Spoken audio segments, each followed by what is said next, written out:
How doing guys, SmartEntity here. Today we're looking at the archwing Amesha. Now just to show you guys a build here quickly, we're going to jump into a mission to demonstrate how unique this particular archwing is in addition to its abilities. Now I found the best map to demonstrate this is on Cilicia on Neptune, which is a mobile defense mission. Alrighty, so Amesha's first ability, Vengeful Swarm, basically releases drones that suck up damage. Now I got 21 drones here and these guys are really good, so they suck up any and all damage. The only thing is you can't recast while the ability is active, but if you keep an eye on it, it's pretty much foolproof because you can recast almost immediately once the damage counter is gone.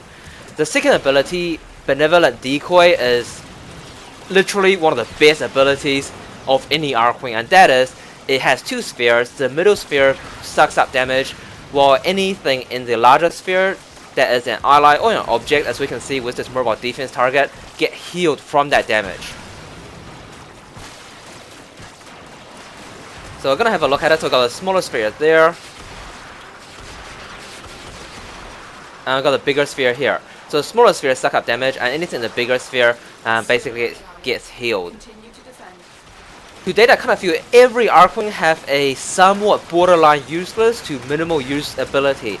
And with Amesha, it's its third ability, Warding Grace. Now, Warding Grace basically removes any debuff you have on your archwing. In addition, it makes you immune to debuffs. In addition, any enemies caught in its radius have a reduced everything basically. They got reduced movement speed, they got reduced attack speed, so they become much weaker. Now it is important to note that Warding Grace is a toggle ability, which means once you turn it on, it'll stay on unless you run out of energy or you turn it off. So there's an energy drain. Now the energy drain is obviously affected by power duration, like a lot of other toggle abilities such as Ward on Fire, and of course as well as energy efficiency. While this ability is active, if you choose to use it, you can obviously regain energy with energy orbs, as well as its number 4 ability, Vengeful Rush, which you can see that on the bottom right of the screen. And of course, you can get all that health that you may lose while getting that energy back with its number 2 ability. So in that sense, yes, its number 3 ability I feel is not that useful, but because you can pretty much have it on for free all the time anyway, why not, right? Why not?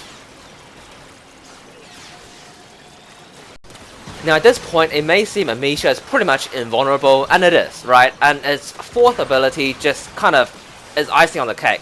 So it's called Vengeful Rush, and what it does is it literally sucks up damage taken while it's active and converts it into energy. So if you think about it, you pretty much have a rage quick thinking combo on here without the mods, right? We'll talk about that when we talk about modding at the end, but that's its 4th ability. In addition, it does give Amesha's other ability an increase in power range, strength, as well as duration.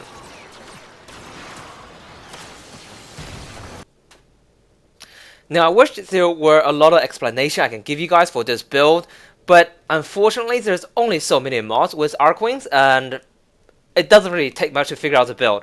But having said that, the build I have here is it just works, right? Everything just works together and makes sense. So we're gonna have a look at it first. So we got argon plating for armor, energy inversion for shield capacity, and enhanced durability for health. So these are your core mods that you pretty much put on every archwing. Now we got system reroute here with energy efficiency, prime morphic transformer. Notice it's only rank 7. We got superior defenses for shield recharge. I mean, you can take this off or something else if you want. Auxiliary power for power max, energy transfer for duration. Now, with plus 30% duration and without Vengeful Rush being activated, I can get 32 seconds on its 2nd ability and 38 seconds on its 4th ability. Now, with auxiliary power, it's always good to have more. So this is actually energy bank, right? It's always good to have more energy bank because you never know when you need more. Now, the real hero mods in this build are the system reroute as well as the prime morphic transformer.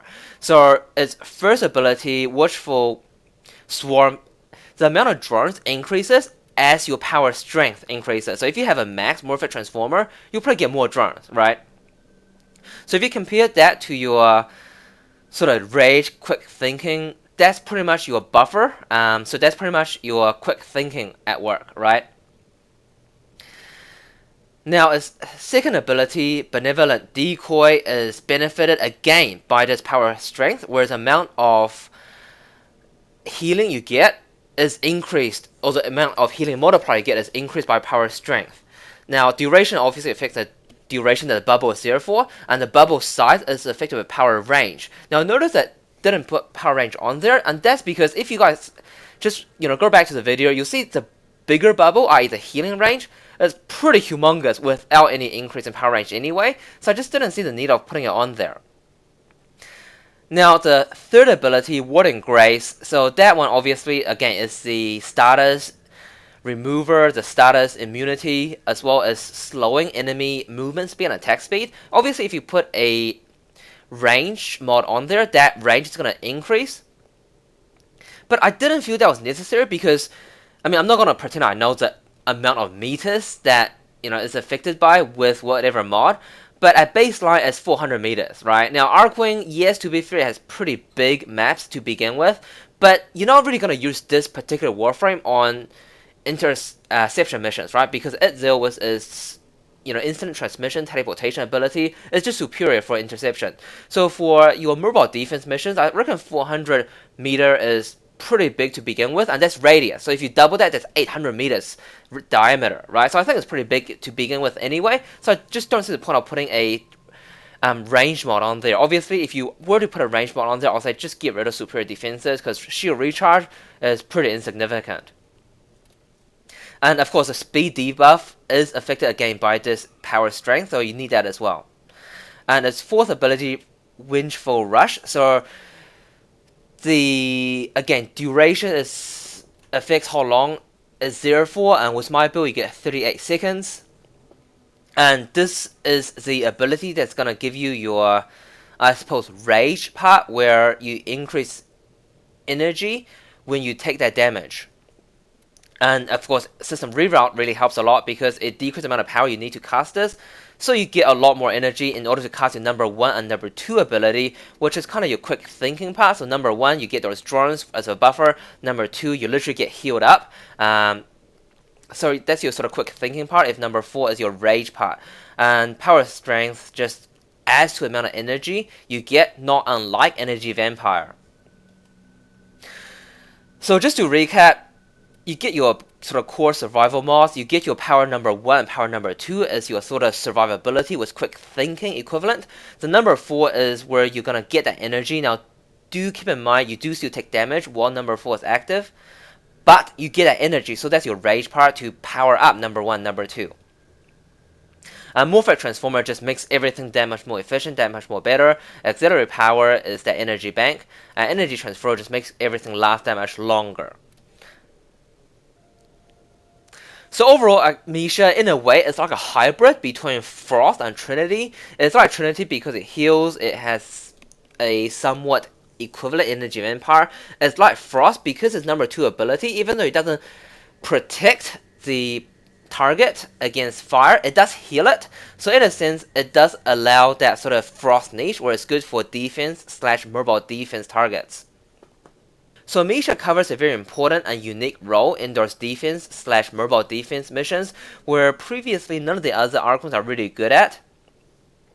But having said that, you still want to stay with your Itzel for interception just because of its number 1 teleportation ability and the fact that it can just vacuum everything into you for good and fast resource collection. And you probably still want to stay with something like Electron or Ordinata for your sabotage type missions or exterminate missions just because they're still a bit better at killing. But I kind of feel with the implementation of Amesha, now we do have 4 archwings that do cover almost all situations that are currently in the game. Now, very important to note that Amesha, as far as Trinity likeness goes, it is God mode in Archwings, because in Archwings we don't really have any high level gameplay, and there's really no reason to play high level interception because the reward isn't any better, right? So you might as well restart, and because you're only playing low level, I mean the highest level we see is lower 30s, right? Amesha is, for all intents and purposes, God mode and invulnerable if you keep an eye on what you do. If you have that 55% power efficiency, system reroute, and if you have a decently high ranked Morphic Transformer / Prime Morphic Transformer. Let me know in the comments below if you guys have finished your Amesha, and if you feel Amesha do cover the final role that Archwings is or have been missing to date. Alright guys, please like, comment, and subscribe, and I'll see you guys in the next video. Cheers!